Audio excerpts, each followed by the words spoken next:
I wanted to make this video because I'm a huge fan of sweet potatoes, and when I learned that I can grow them in my garden, I was delighted. And now I'm delighted to share what I've learned with you so that you can grow sweet potatoes in your garden. Sweet potatoes are very nutritious and yummy food. They provide very well for our tables, easy to grow, and the ones that I grew myself, they were best ever tasting potatoes. In this video I'm going to be covering the origins, varieties, planting, growing, harvesting, curing, and cooking of sweet potatoes, so a little bit of everything. Sweet potatoes are members of the morning glory family and belong to the genus Ipomoea. They're not related to either potatoes or yams. The orange-fleshed varieties of sweet potatoes are incorrectly labeled as yams in the United States. They were marketed here under this name some time ago to distinguish them from the pale-fleshed varieties, and the name stuck. True yams are not that popular in the United States, and most major supermarkets don't carry them here. You'd have to go to specialty markets selling Caribbean, Asian, or African foods to find them. Sweet potatoes we eat here in the United States and worldwide are tubers. Tubers are the swollen parts of the root of the vine called Ipomoea batatas. The fresh young stems and leaves of the vine are also tasty, nutritionally rich food. They are most commonly eaten in Asia. The young leaves can be cooked just like any leafy green, such as spinach, kale, or chard. Sweet potatoes are native to the tropical regions of the Americas. They love heat and thrive in temperatures between 80 and 100 degrees Fahrenheit. They prefer light and rich soil, but will do fairly well in a poor or heavy soil. Sweet potatoes do best in sunny locations with regular rain or irrigation, but excessive water or drought will not kill them. They are rarely afflicted by insect pests and diseases. That makes them an easy crop to grow. A southern exposure and good drainage of sandy loam soil with a pH between 5 and 6 is ideal for growing quality sweet potatoes. You have to till the soil deep 2-3 weeks before planting. Make beds or rows approximately 36-42 inches apart. Bed rows should be 8-10 inches high and 12-14 inches wide, flat on top. Mix together and till in 3 pounds of 8-8-8 fertilizer per every 25 feet of a row. Sweet potato plant is a crawling and branching vine.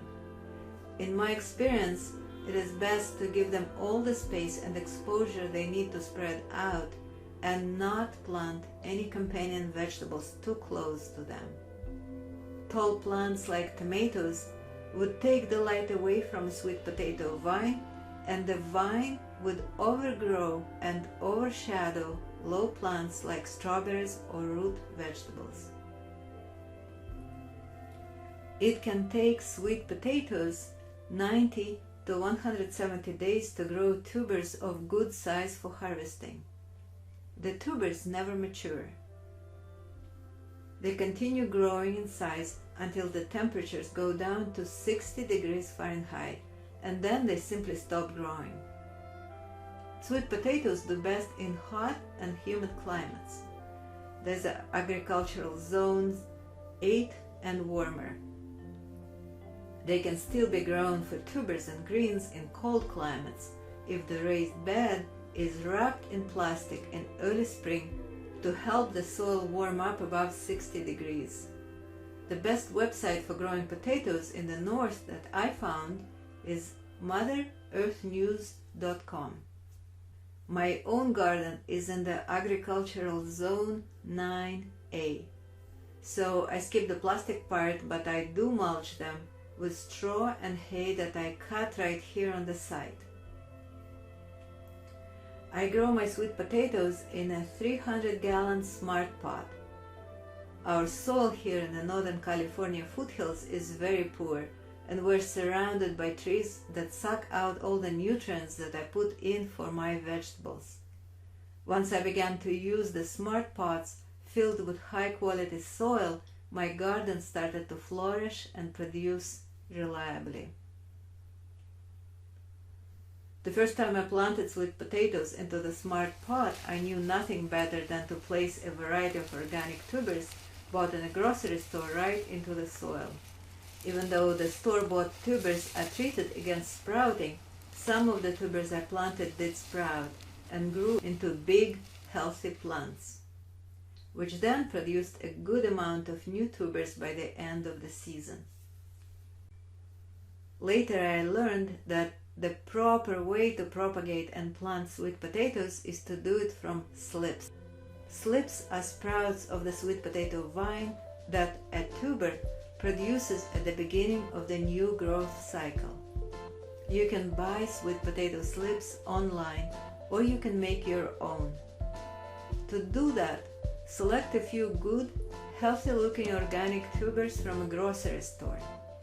Place a tuber you want to propagate halfway underwater and wait for it to sprout. Each sprout develops its own roots and will produce a whole new plant. When the slips show roots, snap them carefully off the tuber. Make holes in the soil 6 inches deep and 12-18 inches apart. Bury slips up to the top leaves. Press the soil down gently but firmly. Water well and watch the vines grow. You can harvest the tips of the vines for cooking greens, but not too much, not to slow down the production of tubers. The tubers can be dug and eaten at any time once they are large enough. Or you can wait until the vine have yellowed and died back from low temperatures. Frost can kill the tuber too, and you could lose your crop if you don't harvest it early enough.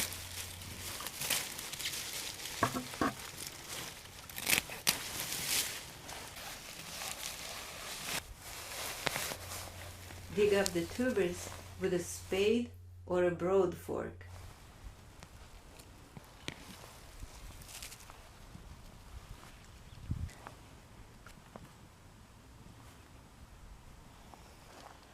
That's not bad for one plant. Wash them lightly and dry them out in the open air. Make sure you are not bruising the tubers against any hard surfaces. Next, you will want to cure the sweet potatoes to ensure good storage and a better taste. The best way to cure is to place the dry roots in a box lined with newspapers in a warm room at about 85-90 degrees with 85% humidity for about 5-10 days.